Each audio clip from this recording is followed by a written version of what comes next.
Daisy, ano ba yung ginawa mo? Tingnan mo nangyari sa damit ni Tita Ivy mo. Mag-sorry ka. Sorry po, tita. No, Daisy, it's okay. Bong, huwag mo nang pagalitan yung bata. Hindi naman niya sinasadya eh. Magbabihisa lang muna ako, ha?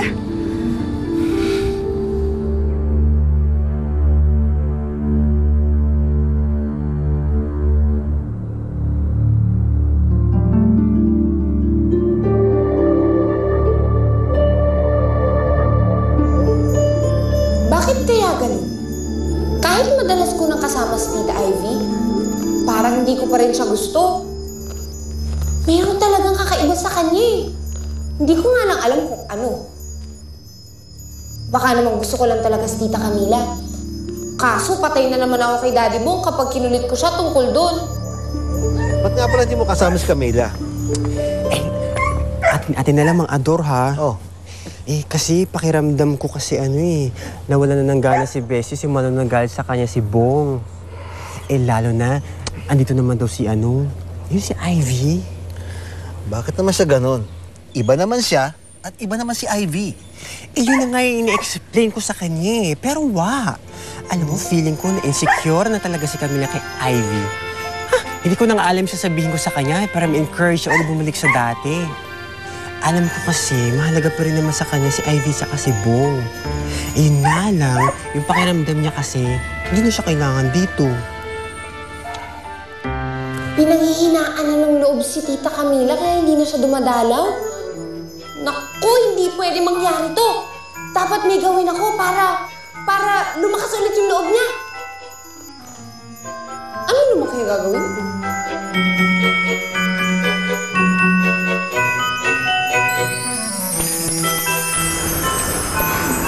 Palagi ko nakikita na kinakausap ni Daddy Bong si Daisy kapag natutulog.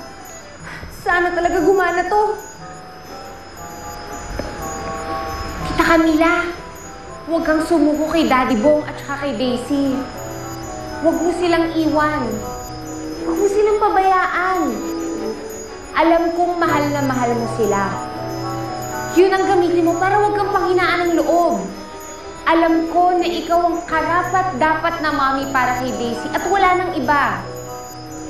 Please naman, huwag mo sila ipagkatiwala kay Ivy. Please.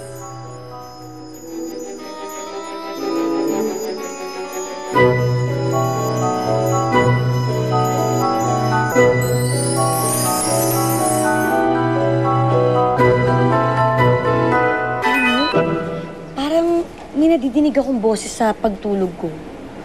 Parang totoo may sasalita. Ano sabi? Meron daw binigay na winning combination sa loto. Hindi parang parang wag ko daw pabayaan si Daisy tsaka si Bong. At ingatan ko daw sila kay Ivy. Ang weird nga kasi parang totoo talaga pero parang tulog naman ako, pero narinig ko talaga. Teka. Baka si Rose. Baka dinadalaw niya ako para ibilin yung mag-ama niya. Kaya? Okay ka lang?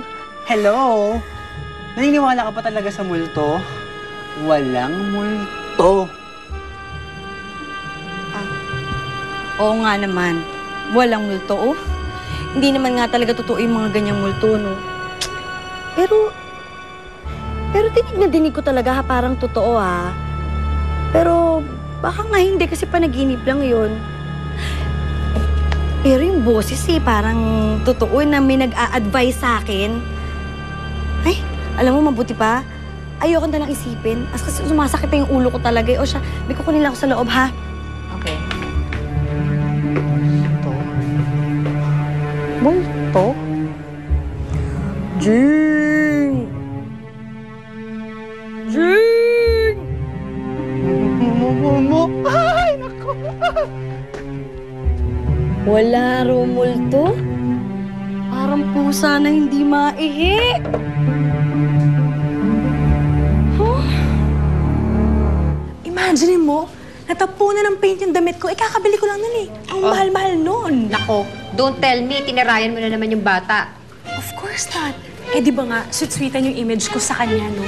Pero alam mo lang, gusto ko na siyang paluin eh. Pinigilan ko lang yung sarili ko. Nakakainis talaga siya, no? Sakit sa ulo yung bata na yan. Medyo pagod na nga ako na magbait-baitan dyan eh.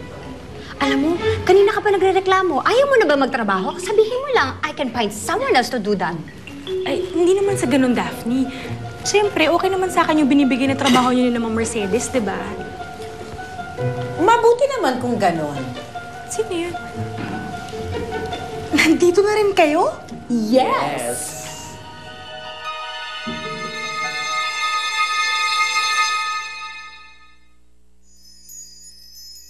Wow, Daisy!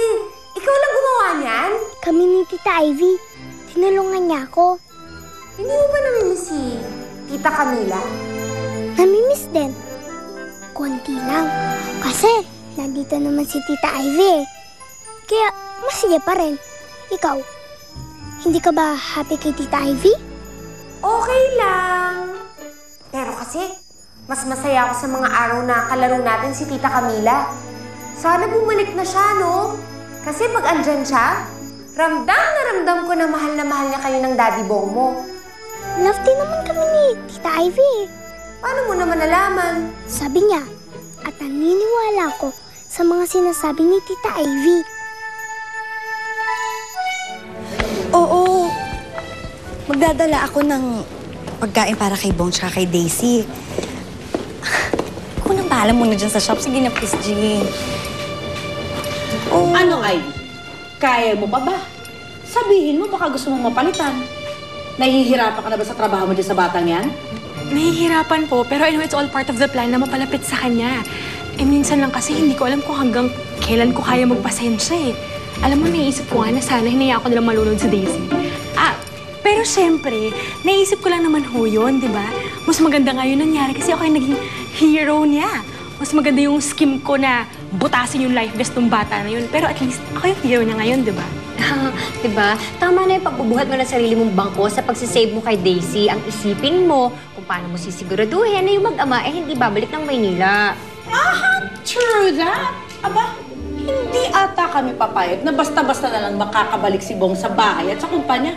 Aba, pinaghirapan ata namin to and excuse me, hindi pa po kami tapos magpakasasa sa kayamanan niya.